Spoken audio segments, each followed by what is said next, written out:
السلام عليكم ورحمة الله وبركاته. أخباركم إيه؟ يا رب تكونوا بخير وصحة وسعادة دايما يا رب العالمين. النهاردة 4/5/2024، يوم بالنسبة للأهلوية يوم مش عادي.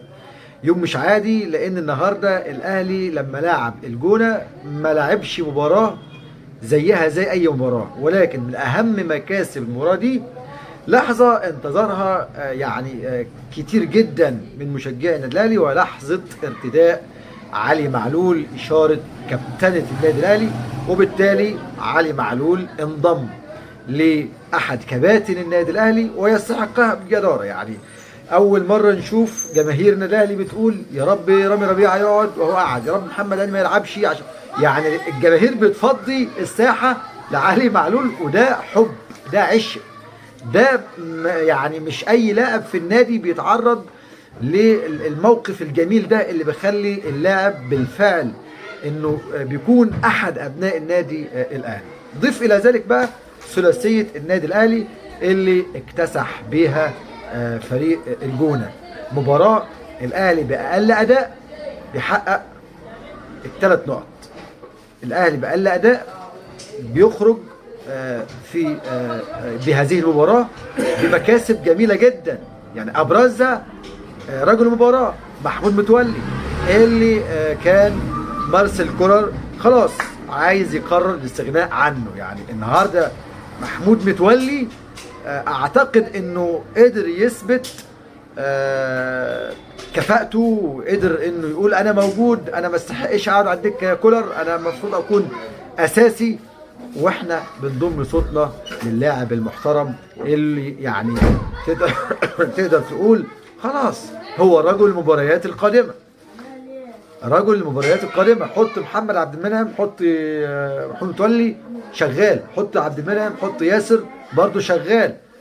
اذا خط ظهر النادي الاهلي لابد وان يكون متواجد فيه الثلاثي اللي محتاجينهم في المباريات القادمه. مباريات النادي الاهلي هي مباراه في الدوري المصري بتحسم بتحسم مشاركه النادي الاهلي في انضمامه لدوري ابطال افريقيا القادمه. وفي نهائي دوري الابطال امام الترجي مباراه لا تقبل القسمه على 2. لما تشوف هدف امام عاشور العالمي لابد وانك تتاكد انه امام عاشور ما زال بيصدر الازمات داخل نادي الزمالك. لما امام عاشور بيسجل وعمر كمال الزملكاوي بيشيله، امام عاشور زملكاوي وعمر كمال زملكاوي، انت عايز ايه تاني؟ لازم تسمع الصياح، وصياحهم بيكون طرب بالنسبه للنادي الاهلي. ويا جماعه انا والله العظيم ثلاثه بيصعب عليا صفحات الزمالك، قولا واحدا بيصعب عليا صفحات الزمالك. ليه؟ في كل مباراه الاهلي بيكسب فيها يطلع يقول لك ايه، هدف تسلل وفضيحه، واين الفار، واين اتحاد الكره المصري، وعلى الزمالك انه يعترض. انتوا لامتى هتفضلوا ماشيين على النغمه دي؟ انتوا لامتى هتفضلوا بتستددوا على النادي الاهلي؟ فرحتكم في تعادله، فرحتكم في هزيمته. ركزوا لمره واحده بس، زي ما بتركزوا في الكونفدراليه ركزوا في الدوري، لعل وعسى لعل وعسى. بيراميدز حسب مقعده في دوري الابطال وهيشارك رسميا.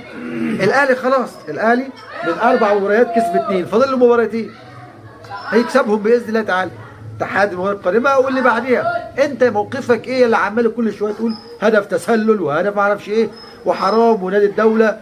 لما تكون خارج دوري ابطال افريقيا شكلك ايه بصفقاتك اللي انت الله اعلم مواردها دي جايه منين؟